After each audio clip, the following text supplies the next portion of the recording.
Hello student, आज के इस वीडियो लेक्चर में हम डिस्कस करेंगे thermal engineering and gas dynamics subject के एक और मोस्ट इंपोर्टेंट टॉपिक के बारे में, जो कि यूनिट 5 से है। जैसा कि यूनिट 5 के अंदर हम स्टीम नोजल के बारे में स्टडी कर रहे हैं और it is also a very important topic for your university exam point of view as well as gate IAS and PSU's exam point of view.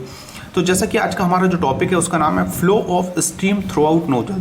Generally जो नोजल होता है उसमें स्टीम का फ्लो किस टाइप से होता है, इस चीज़ को समझेंगे और इसी के अंदर हम एक मोस्ट इंपोर्टेंट टर्म्स को समझेंगे, सुपर सैचुरेटेड फ्लो या Meta stable flow in nozzle क्या होता है। तो ये इंटरव्यू के पॉइंट ऑफ व्यू से भी बहुत इंपॉर्टेंट क्वेश्चन है, साथ ही साथ आपकी यूनिवर्सिटी एग्जाम में या ऑब्जेक्टिव क्वेश्चन भी इससे आ जाते हैं।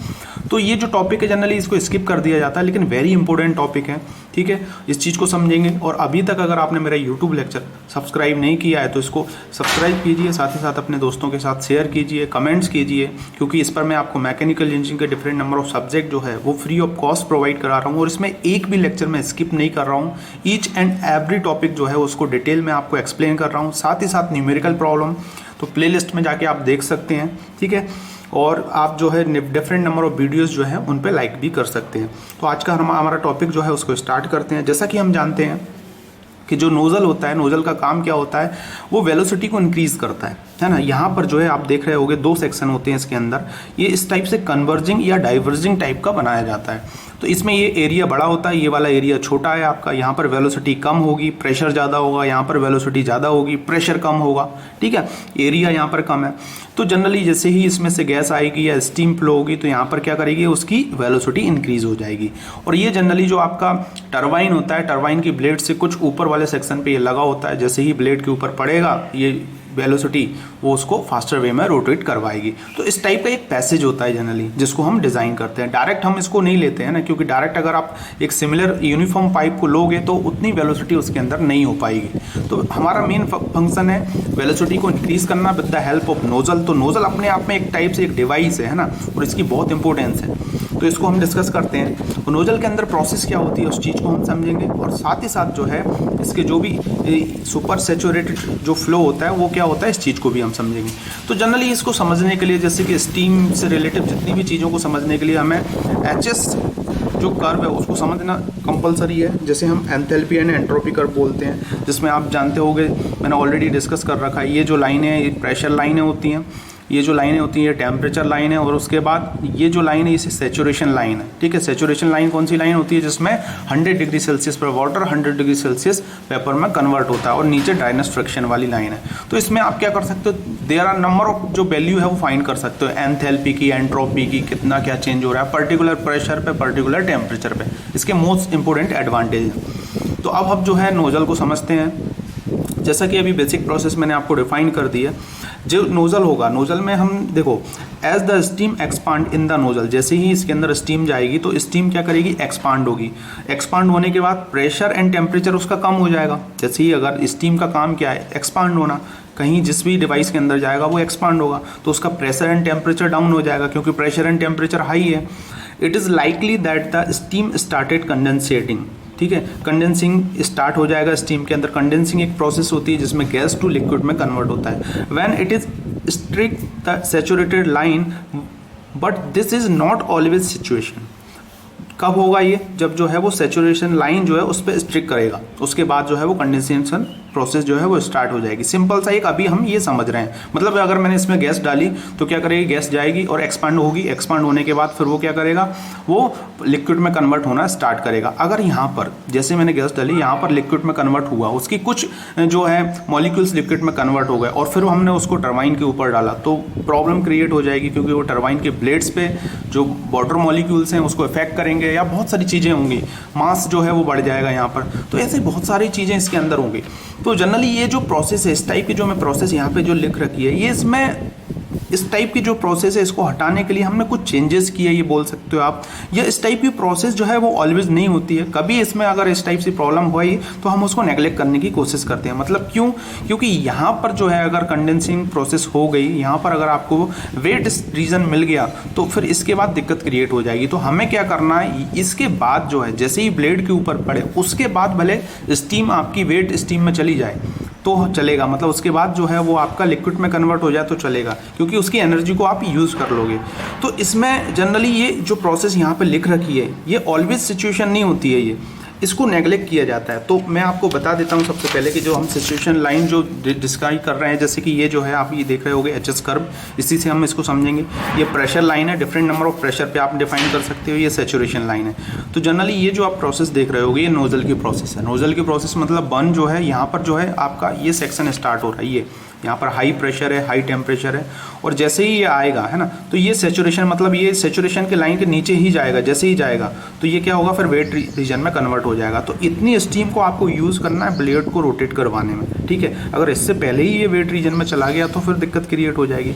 तो करते क्या है हम इसको जो है जनरली, जैसे कि आप यहाँ पर देख रहे होगे ऊपर से जो नीचे है ये जो पोर्सन है ना, यहाँ से जैसे ही इंटर करेगा तो ये वेट रीजन में जाएगा मतलब। तो इसमें होता क्या है जनरली, ये जो आप यहाँ पे देख रहे होगे ये सेक्शन जनरली इस वेरी स्मॉल सेक्शन होता है, ठीक है, सबसे पहली बात। और दूसरी चीज़, ये जो वेलोसिटी है इसकी वेलोसिटी बहुत हाई होती है। मतलब जैसे ही इसमें स्टीम इंटर करेगी और इससे निकलेगी तो उतना टाइम ये दे ही नहीं पाएगी कि वो कंडेंसेंट प्रोसेस जो है वो स्टार्ट कर दे, या वो जो गैस है वो लिक्विड में कन्वर्ट हो जाए। मतलब इतना टाइम हमें लगेगा ही नहीं, वो जैसे ही ब्लेड के ऊपर पड़ेगी उसके बाद कंडेंसिंग प्रोसेस जो है वो स्टार्ट हो जाएगी। तो वही चीज़ है, अभी मैं इसको और समझाता हूँ। Due to the high velocity the time up to which the steam reside in the nozzle is small, है ना, and there may not be sufficient time for the needed heat transfer। मतलब इतना टाइम नहीं होगा कि वो heat जो है ट्रांसफ़र कर पाए। And the formation of liquid droplet due to the condensation, तो जो कंडेंसेशन प्रोसेस है वो जनरली हो नहीं पाएगी, और जो लिक्विड ड्रॉपलेट है वो भी डेवलप नहीं हो पाएंगे। क्यों? ये ओनली एक रीज़न है आपका हाई वेलोसिटी, और दूसरा जो टाइम होता है, ये इसका जो साइज़ होता है वो वेरी स्मॉल साइज होता है। तो इतना हम उसमें नहीं डेवलप होने देते और उसको तुरंत जो है यहाँ पर फ्लो कर देते हैं, उसके बाद जो है वो भले चेंज हो जाए। तो as a result the condensation of steam is delay for the while. Generally हम करते क्या है, ये जो कंडेंसिंग प्रोसेस जो होगी उसको हम थोड़ा सा डिले कर देते हैं, ठीक है। कैसे डिले करेंगे इसको हम चीज़ों को समझते हैं हम डायग्राम की मदद से। जैसा कि आप यहाँ पे देख रहे होगे पूरा डायग्राम है, ये पूरा आपका आइसेंट्रोपिक प्रोसेस है। ये जो है आइसेंट्रोपिक एक्सपांसन प्रोसेस है, मतलब नोजल के अंदर जो प्रोसेस हो रही है वो वाली। और नोजल ही जनरली हमारा टरबाइन के अंदर इस टाइप से लगा होता है, ठीक है। ये देख रहे होगे आप टरबाइन, ये ब्लेड्स, ये नोजल लगा हुआ है, तो ये इसके अंदर ही रहता है इस टाइप से, ठीक है। और इसकी जो लेंथ होती है वो बहुत स्मॉल होती है, ये पाइप से कनेक्ट होता है। अब होगा क्या, जैसे कि यहाँ पर सुपर हीटेड स्टीम है और यहाँ पर ड्राई सैचुरेटेड स्टीम है। आप दो के रिस्पेक्ट में इसको डिफाइन कर सकते हो। अगर आपके पास सुपर सैचुरेटेड स्टीम है तो उसके रिस्पेक्ट में, या सैचुरेटेड स्टीम है उसके रिस्पेक्ट में। तो इसमें होगा क्या, इस चीज़ को आपको समझना है। जैसे कि मैंने बताया कि जो टाइम इंटरवल है वो बहुत कम होता है। तो जैसे ही स्टीम इसके अंदर आएगी और जैसे ही सैचुरेटेड इस लाइन पे पड़ेगी, तो इसमें होता क्या है, ये जो आप देख रहे होगे 1 से 4 जो है ये पूरी प्रोसेस कंप्लीट होगी। 1 से 4 ये 1 से 4 यहाँ पर इसको इसके साथ कंपैरिजन करना है। 1 से 4 में पूरी प्रोसेस होगी। 1 पे आपका हाई प्रेशर हाई टेम्परेचर, यहाँ पर जो है लो प्रेशर लो टेम्परेचर, मतलब यहाँ पर आपका गैस, यहाँ पे वेट रीजन वाला। अब ये जो देख रहे होगे 1 से 2, ये 1 से 2 जो है आपका ये गैस वाला है। 2 से 3 में हम वेट रीजन को कंसिडर कर रहे हैं कि 2 से 3 में क्या होगा, गैस एक्सपांड होगी और यहाँ पर भी लिक्विड कन्वर्ट हो जाएगा।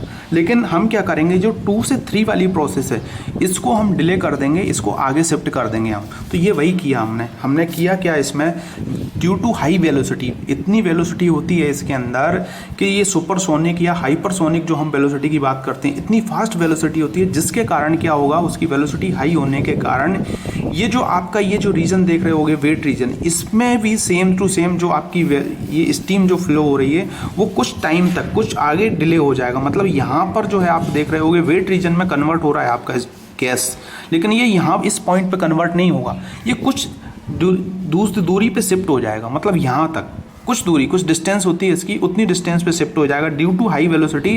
तो यहाँ से कंडेंसिंग जो प्रोसेस है वो आपकी स्टार्ट होगी ड्यू टू हाई वेलोसिटी, और जो टाइम इंटरवल है वो बहुत कम होता है उसके कारण। तो 3 to 4 जो है फिर आपका जो है वो वेट रीजन में जाएगा। तो इसको ये जो है 2 से 3 जितना डिले हुआ उसी को हम बोलते हैं क्या, सुपर सैचुरेशन। सुपर सैचुरेशन जो है आप टर्म बोलते हैं। द फिनोमिना इज नोन, जैसे कि मैंने बोला, as a result the condensation of steam is delay for a while. कुछ टाइम के लिए जो हम कंडेंसिंग प्रोसेस जो है उसको डिले कर देते हैं। This phenomena is known as the super saturation and the steam that remain in the wet region without holding any liquid is known as the super saturated steam. जब वो wait steam में ना आए उससे पहले जो आपका है उसे हम बोलेंगे सुपर सैचुरेटेड स्टीम।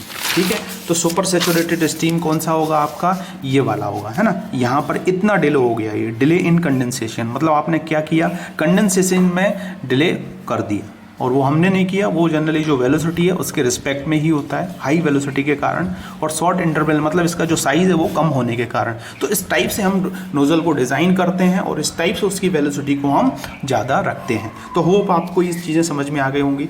इसी के अंदर एक होता है विल्सन लाइन। विल्सन लाइन क्या होती है, the location of point where condensation occurs regardless of a initial temperature and pressure of a entrance of the nozzle is called as Wilson line. तो जैसे ही ये आप देख रहे होगे इतना डिले हुआ, जिसके बाद ये 3 पॉइंट से क्या होगा, यहाँ पर इसमें कंडेंसेशन स्टार्ट होगा, तो इसको जनरली हम बोलते हैं विल्सन लाइन। ये जो विल्सन लाइन है ना, तो जनरली ये जो लाइन होती है, the Wilson line generally lies between 4 to 5% moisture curve in the saturation region on the HS diagram. ये HS डायग्राम में जो जनरली ये जो गैप होता है ये 4 to 5% होता है जनरली।